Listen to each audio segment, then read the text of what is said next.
Autre actualité, le grand débat national, 24 heures après son lancement par Emmanuel Macron, certains élus de la majorité sont déjà au travail. Nous allons retrouver Valérie Gomez-Bassac, députée de la 6e circonscription du Var en duplex de Paris.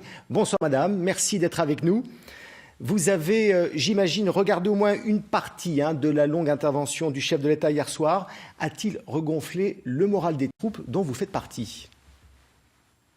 Alors écoutez, moi j'ai toujours eu le moral, j'ai conscience des difficultés qu'il y a en ce moment sur le territoire national, mais il faut garder le moral et avoir surtout l'envie d'avancer tous ensemble. Donc en effet, j'ai vu une partie, je ne vais pas vous le cacher, j'ai pas vu l'intégralité, mais j'ai vu bien 2 heures de débat entre le président de la République et les maires, et nous sommes tous satisfaits, et tous au-delà de la majorité, c'est-à-dire que vous avez vu l'accueil qu'il y a eu de la part des maires et le résultat, et je pense que c'est une bonne chose. Nous avons vu un président de la République qui est prêt à ouvrir le débat, à discuter, à avancer ensemble et à voir tous les sujets qu'il convient maintenant d'aborder.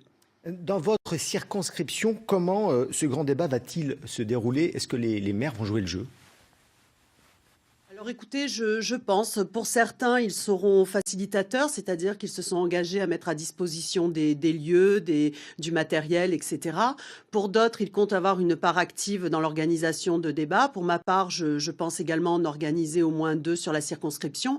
Mais n'oublions pas que c'est surtout aux citoyens de les organiser et d'être acteurs de ce grand débat qui s'ouvre aujourd'hui. Donc la plateforme est ouverte. Donc il y a le site www.granddébat.fr où tous les citoyens peuvent voir un petit peu ce qui est proposé, comment organiser un débat, qui peuvent également faire remonter leurs suggestions de manière individuelle. Donc aujourd'hui, c'est de la responsabilité de chacun que de s'approprier ce débat.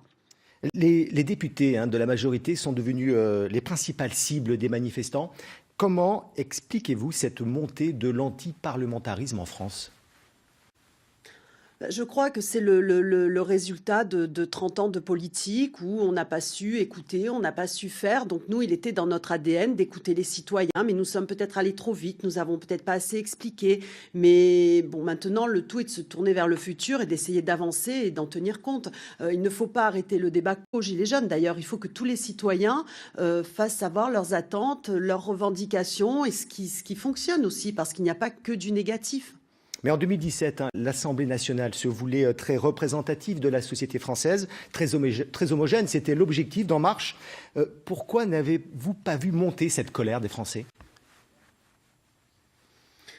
Alors, parce que nous étions dans les réformes, et il est vrai que lors de la campagne, nous étions très proches des citoyens. Pour certains députés, selon le périmètre géographique, on a pu rester proche des citoyens. Pour d'autres, c'est plus compliqué, même avec beaucoup de bonne volonté. Il faut faire beaucoup de terrain, mais il faut également être présent à l'Assemblée. À nous de changer cela et à continuer à créer le lien. Encore une fois, c'est une partie de la population. Il y a toute une partie de la population avec qui nous l'avons maintenu, ce lien, avec qui nous travaillons, avec qui nous avançons, que ce soit des citoyens, des corps intermédiaires ou des institutionnels. Donc il ne faut pas voir non plus que l'aspect négatif. Ce qui est regrettable, c'est cette montée de violence. Mais cette montée de violence ne correspond qu'à une partie infime de la population. Donc il faut en tenir compte, il faut que ça cesse. Merci infiniment, madame. Et je rappelle que vous étiez en duplex de Paris.